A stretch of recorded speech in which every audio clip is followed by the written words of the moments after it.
My name is Nora Callahan. I am 31 years old. I live in a second-floor apartment in Portland, Oregon, with a cat named Fig and too many houseplants, and a bookshelf that has been threatening to collapse under its own weight for 3 years without ever quite following through. I work as a graphic designer at a small firm downtown. I make decent coffee and terrible decisions about how late I stay up, and I have, since I was 6 years old, been the younger sister of a boy named Ethan James Callahan, who is, without question or competition, the best person I have ever known.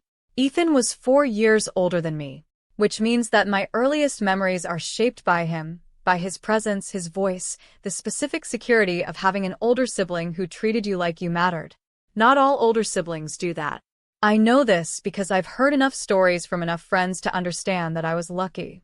Ethan was the kind of older brother who let you sit with him and his friends even when you were annoying, who taught you how to ride a bike not because your parents asked him to, but because he noticed you were trying to figure it out alone, and he didn't like the idea of you struggling by yourself.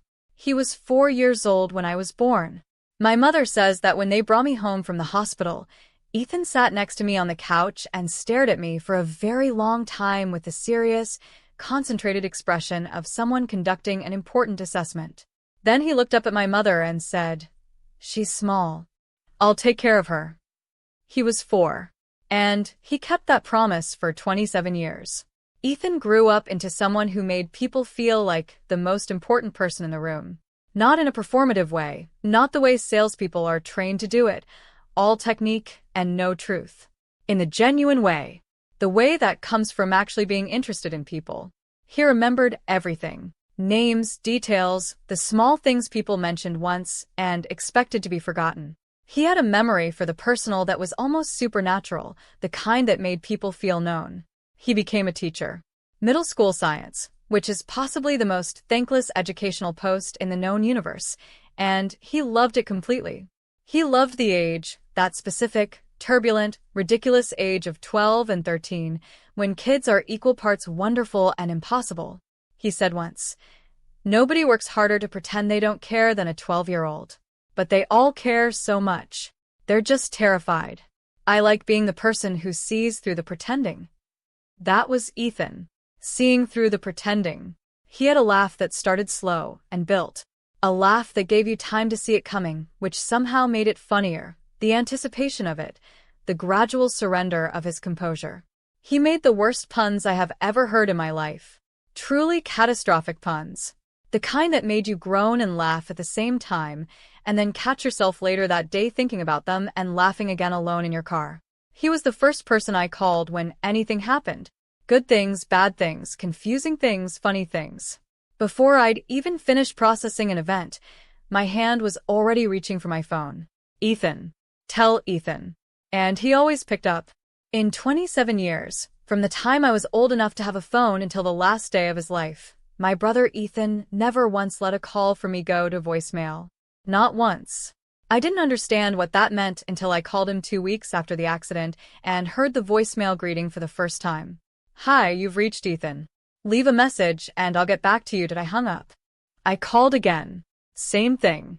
I sat on my kitchen floor with my back against the cabinet, and I listened to his voice say those 11 words. "Hi, you've reached Ethan. Leave a message and I'll get back to you," for more times, just to hear him. Just to hear the completely ordinary, cheerful, entirely himness of those 11 words. "Hi, you've reached Ethan." Hi. Hi. I'm telling you about my brother first because I need you to understand the size of the hole he left. Because when something very large disappears, the absence of it has a shape. And the shape of Ethan's absence was enormous. It was the shape of every phone call, every bad pun, every laugh that built slowly, every time he saw through my pretending and loved me anyway. And then, 7 months after he died, his phone sent me a text. Ethan died on a Wednesday in November. I have since developed a complicated relationship with Wednesdays. Not a phobia, nothing that dramatic. Just a low-level awareness of them. A slight bracing when Monday edges toward Tuesday and Tuesday edges toward Wednesday. A breath held somewhere in my chest that I don't always notice until Thursday morning when something in me releases without my permission. He was driving home from school. 4:45 p.m., which was late for him. He'd stayed to help a student who was struggling with a project and didn't want to leave until they'd made progress together. Because of course he did. Because that was Ethan. The roads were wet.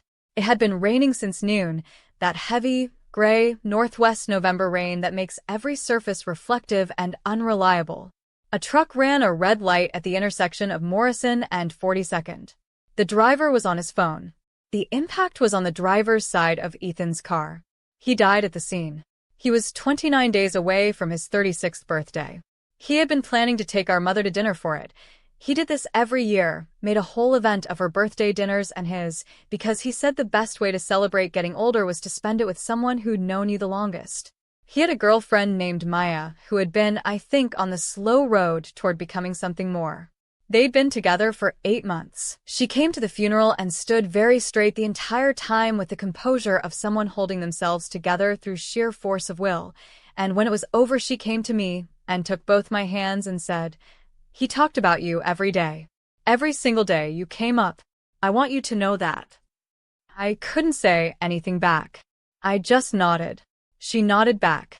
We stood there holding hands for a moment, two people whose world had the same hole in the same shape. The driver of the truck was 24 years old. He had no prior violations. He was, by every account, a decent young man who made one catastrophic decision at one terrible moment and destroyed 2 lives, Ethan's and, in a different way, his own. I have thought about him many times. I have felt many different things about him. I have moved, slowly and imperfectly, and not always consistently, towards something that resembles understanding, if not forgiveness. Ethan would have gotten there faster. Ethan was better at that than me. After the accident, I did the things you do. I went through the motions of grief the way you go through the motions of anything you have never done before and have no training for. Poorly and effortfully, and with a lot of help from people who loved me. My parents were their own crisis, which was as it should be. They had lost a child, which is a category of loss so complete that I didn't even try to understand it from the outside. I just tried to be nearby. My mother cooked constantly, which is what she does when she doesn't know what else to do. My father went very quiet, which is what he does, and the quiet was not coldness. It was just the shape his grief took. I went back to work after 2 weeks because staying home felt like drowning and working felt like treading water, which was marginally preferable. My coworkers were kind in the specific, slightly awkward way that people are kind around grief. Careful, gentle, not entirely sure what to say, and choosing slightly wrong things to say out of that uncertainty. I didn't mind. Their intention was good, and intention counts. I kept Ethan's number in my phone. I know people who delete the numbers of the people they lose. I understand the impulse. I could not do it. His name was still there in my contacts, right where it had always been, above Mom and below Dad in the E section. Sometimes I would open my contacts and scroll to his name, just to see it. Just to confirm its continued existence in the small screen world, even as he no longer existed in the large real one. I did not text him. I thought about it. I had heard of people doing this, texting a deceased person's number as a form of processing, a way of saying the things that had nowhere else to go. I thought about it many times. I could not quite bring myself to do it. It felt too much like reaching for a door you already know is locked. 7 months passed. And then, on a Tuesday evening in June, the day before a Wednesday, which maybe should have told me something, my phone buzzed on the kitchen counter. I looked at the screen. A notification showed a text message. From Ethan. I want to describe what it felt like to see his name on that screen. There is a moment, I think most people who have lost someone know this moment, where grief does something strange with time. Where you see their name or their handwriting or their face in a photograph and for 1/2 second your brain does not process the loss. For 1/2 second, you are in the before. In the world where this is normal, where seeing their name is just seeing their name. And then the after crashes back in. That 1/2 second is both the best and worst moment in grief. Best because for one heartbeat, they are just there. Worst because of what comes immediately after. I had that moment. 1/2 second of, Ethan texted me. And then the after. Except, the text was real. It was there. Right there on my screen, in the notification bar, my brother's name and the first few words of a message. I picked up the phone with hands that were not entirely steady. I opened the message. It said, "Hey Nori, I know this is going to sound crazy, but I need you to check on Mrs. Peterson. The key is under the blue pot." I sat down. I don't remember deciding to sit down. I was standing at the kitchen counter, and then I was sitting at the kitchen table, and the movement between those two positions had happened without my conscious participation. I read the text 4 times. Nori. Nobody called me Nori except Ethan. It had been his name for me since I was a baby. Not a name anyone else had ever picked up, not a name I used for myself, not a name that appeared anywhere, not in my email signature, not on my social media, not in any public record. Just Ethan's name for me, spoken and texted between the two of us for 27 years. Mrs. Peterson, Ethan's neighbor, an elderly woman who lived in the apartment directly below his, on the ground floor of the small building where Ethan had lived for 4 years. I had met her twice, briefly. A small, white-haired woman in her late 70s who grew tomatoes in pots on her small patio and who Ethan had mentioned with warm regularity. He checked on her sometimes, brought her things from the grocery store, fixed a shelf for her once. He worried about her living alone. He'd mentioned, once, that she had no family nearby. The key is under the blue pot. The blue pot. The tomato pots on her patio. I stared at my phone for a long time. Then I did something that surprised even me. I got up. I got my keys. I drove to Ethan's old building. It was 8:47 p.m. on a Tuesday in June. Ethan's building was a 20-minute drive from my apartment. I had not been there since the weeks after his death, when I had gone with my mother and father to collect his belongings. That had been one of the hardest days. Harder, in some ways, than the funeral, because the funeral had been formal and structured, and the collecting of his belongings was just reality. Just the pile of books and the coffee maker and the good jacket in the closet, and all the ordinary objects of an ordinary life that hadn't known yet to stop existing. A new tenant lived in Ethan's apartment now. I knew this abstractly. Seeing the light through his window as I pulled into the parking lot made it concrete in a way I hadn't been prepared for. I sat in the car for a moment. Then I thought about the text. Nori. Mrs. Peterson. The blue pot. I got out of the car.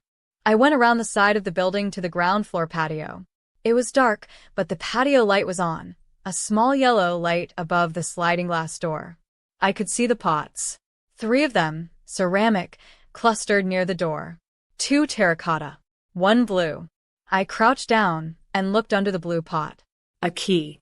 A small, ordinary house key on a plain ring. I held it in my hand for a moment. Then I knocked on the glass door. Loudly. Waited. No response. Knocked again. Called out. "Mrs. Peterson? My name is Nora, Nora Callahan. Ethan's sister. Are you home?" Silence. I used the key. The apartment was warm and dim. A lamp was on in the living room. The television was on, muted, casting pale light across the room.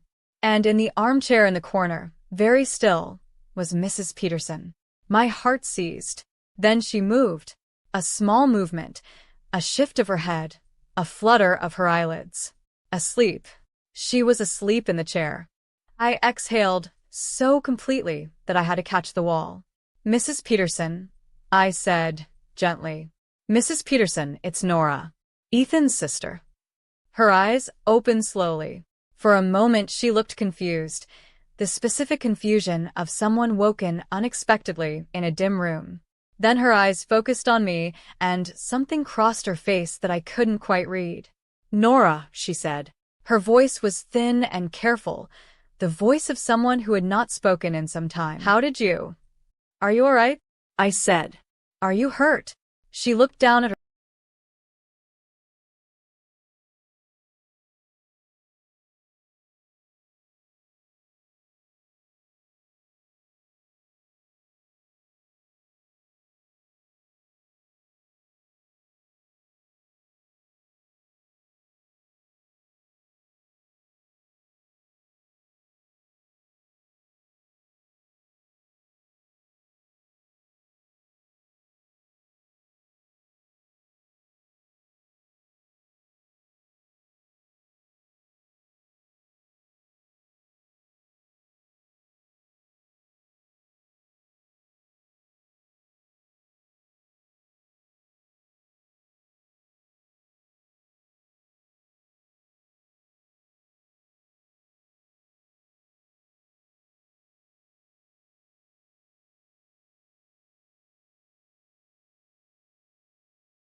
I picked it up. The battery was, of course, dead. I found the charger at the bottom of the box, also collected from his apartment, and plugged it in. While it charged, I thought, even if the phone had somehow powered on and sent a message, phones don't do that. They don't spontaneously compose and send text messages. Someone would have to have written it. Someone would have had to type Nori. Someone would have had to know about Mrs. Peterson and the key and the blue pot. The phone booted up slowly, the cracked screen making the display slightly skewed but readable. It asked for a passcode. I tried Ethan's birthday. Wrong. I tried my birthday. The phone unlocked. I sat very still for a moment. He had used my birthday as his passcode. I went to his messages. I found our conversation. The last text I'd sent him before the accident. A photo of a truly terrible sandwich I'd made at midnight with the caption, "Culinary Masterpiece." He had responded with 3 crying laughing emojis and nothing else because Ethan knew that sometimes 3 emojis said everything. I scrolled up, looking for the text he'd sent me last Tuesday. Looking for it in the sent messages. It wasn't there. The most recent message in our thread was still the 3 emojis. Nothing new. Nothing sent Tuesday evening. Which meant that the text had not been sent from this phone. Someone had sent a text to my number from Ethan's number, using a different device. You can do this. Not easily and not through normal channels, but it's possible. There are services, apps, technical methods of spoofing a number. Sending a text that appears to come from one number while actually originating from another. Someone had spoofed Ethan's number. Someone who knew his number. Who knew my name, my real name, Nora, and my private name, Nori. Who knew about Mrs. Peterson and the key and the blue pot. Who knew that sending that text to that name would make me get in my car at 8:47 p.m. and drive across the city. Who I called Maya. We had stayed in touch after the funeral, not frequently, but meaningfully. The occasional text, a coffee once, about 2 months after, that had lasted 3 hours and felt like both a small healing and a small reopening of something that needed more time. She had moved out of the city for a few months to stay with family and had recently moved back. She answered on the second ring. Nora. Hi. Is everything okay? I told her about the text. About Mrs. Peterson. About the phone. About the spoofed number. There was a long silence on her end. Maya, I said. Did you send that text? Another silence. Longer this time. Then, can I come over? She arrived 40 minutes later. She sat across from me at the kitchen table, the same table I'd sat at alone the night before staring at my phone, and she held a cup of tea in both hands and looked at me with the expression of someone who has been carrying something heavy for a long time and has finally found a place to put it down. He asked me to, she said. Ethan? About a month before the accident. She set down the tea. He was worried about Mrs. Peterson. She'd mentioned to him that her health had been worse lately. He helped her set up one of those medical alert buttons, the ones you wear around your neck, but she kept forgetting to wear it. He was worried that something would happen to her when he wasn't around to check. She looked at her hands. He set up a scheduled message. Through an app. You can program them. You write the message, you set a date and time, and it sends automatically. He'd been doing it every few months as a kind of reminder to himself. But then she stopped. And the scheduled message just kept existing. It was set to send in June. So it sent in June. He wrote it, I said. He wrote it, she said. Months before. He had no idea that. Her voice broke very slightly and then steadied.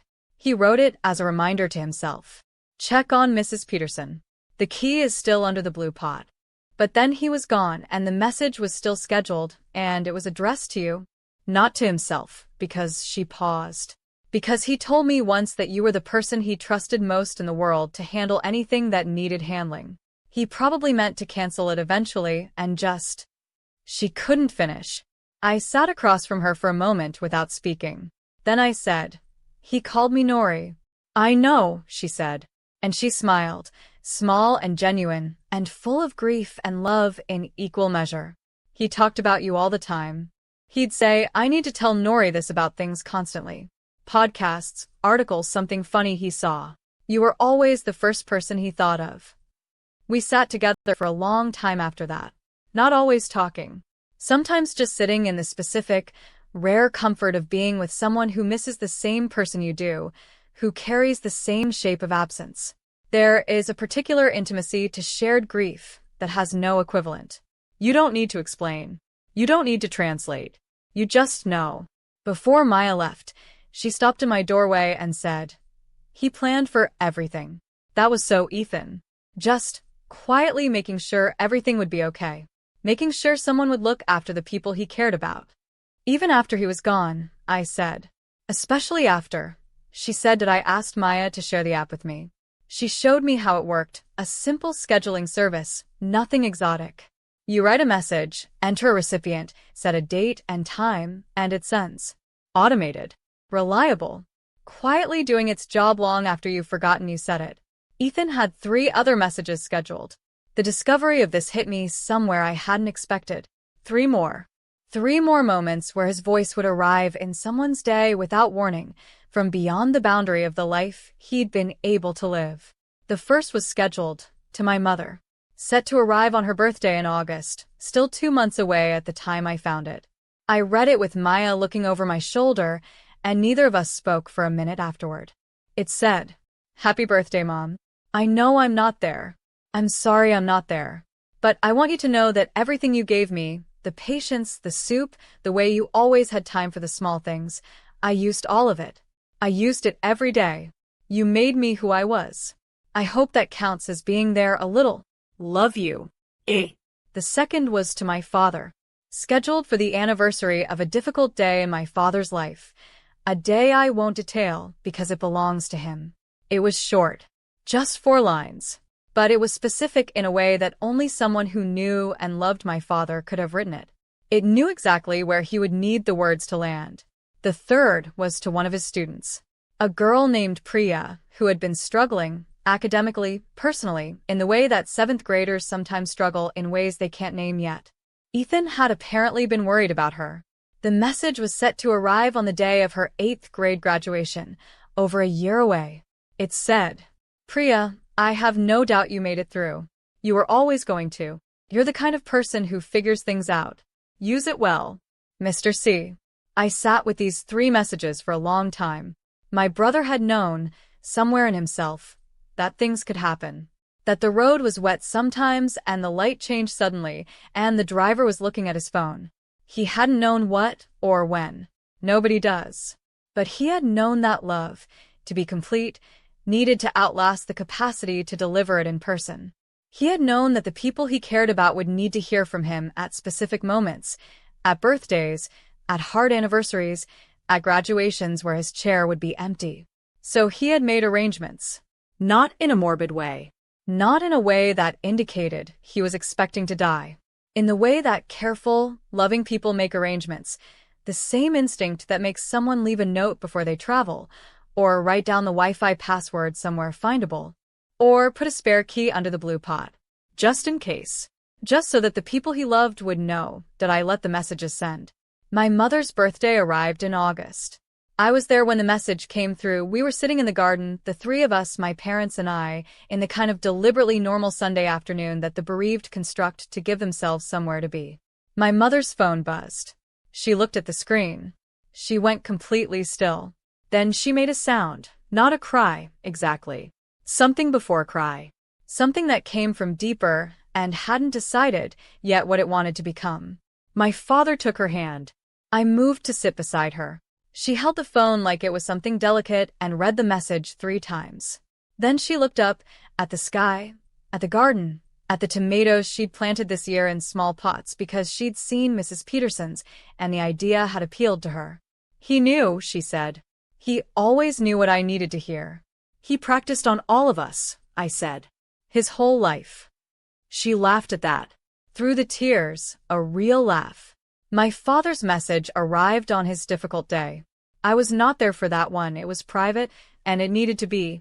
He called me that evening and didn't say very much. But his voice was different from the quiet grief voice that had become his usual register. Warmer. More like himself. "Your brother," he said. Just that. Just those 2 words. Then, "Good night, Nora." "Good night, Dad," I said. Priya's message is still scheduled. She graduates next spring. I think about that sometimes, about a girl in 8th grade who doesn't know yet that on a day that might feel large and complicated, a message is coming from a teacher who believed in her, who remembered her, who took the time to say, so even when time was the one thing none of us are guaranteed. I think Ethan knew that some of the most important things you can do for people are the ones they don't find out about until later. The ones that arrive on rainy Novembers and June evenings and August birthdays. The ones that cost nothing except the decision to do them. I check on Mrs. Peterson every week. This began as something I felt obligated to do, a continuation of what Ethan had started, a filling of the role he'd left. But it has become something else entirely. Something I do because I want to. Because Mrs. Peterson, it turns out, is extraordinary company. She is 79 years old and has opinions about everything: politics, cooking, modern architecture, the novels she reads and rereads every few years. She has a sharp, dry humor that sneaks up on you and a memory for detail that rivals Ethan's. She drinks her tea very strong and considers this non-negotiable. She talks about Ethan sometimes. Not with the heavy, ceremonial weight that loss can sometimes acquire, more naturally than that. She'll mention something he said, or something he fixed, or a time he made her laugh, the way you mention someone who is a part of the fabric of your life. He was a part of her fabric. He had sewn himself in gently and consistently, week by week, grocery run by grocery run, and the thread remained. She showed me, once, a small cactus on her windowsill. He gave me this, she said. Said it was the right plant for someone with too much going on to remember to water things. It's a cactus, Mrs. P., he told me. It basically takes care of itself. She looked at the cactus fondly. I've been trying very hard not to prove him wrong. I laughed. That specific, slow-building laugh. The inherited one. She looked at me when I laughed, and something moved through her expression. Recognition, maybe. Or something adjacent to it. You sound like him, she said. I know, I said. I think I always did. People ask me sometimes if I believe in anything after death. I tell them that I'm not sure about the metaphysics of it. I am uncertain about souls and heaven and the specific architecture of whatever comes next, if anything comes next. I don't know. I don't think anyone does, regardless of what they tell you. But I believe in this. Love, if it is careful and intentional, outlasts the person who carried it. Ethan is not here. This is a fact I have made an uneasy peace with, the way you make peace with facts that are unacceptable, not happily, not completely, but functionally. He is not here. He will not pick up the phone. His voicemail will say, "Hi, you've reached Ethan," in that completely ordinary, cheerful voice for as long as the service exists, and eventually even that will go.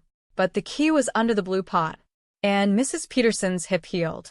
And my mother received a birthday message from her son in August and laughed through tears in the garden. And somewhere in a school a girl named Priya is moving through 8th grade, not knowing that a net has been strung beneath her, quiet and invisible and there. That is what love looks like when it is done carefully. Not grand gestures. Not dramatic declarations. Scheduled messages and spare keys and the memory of someone's name, someone's private, specific, only between us name, held in trust until the moment it was needed. Nora. He called me that name for 27 years. And then, 7 months after I lost him, he called me that name one more time. From a Tuesday in June. From a message written months before. From a place I can't reach. And it sent me to exactly where I needed to be. I have thought about what I want to take from all of this. Not as a lesson, grief resists being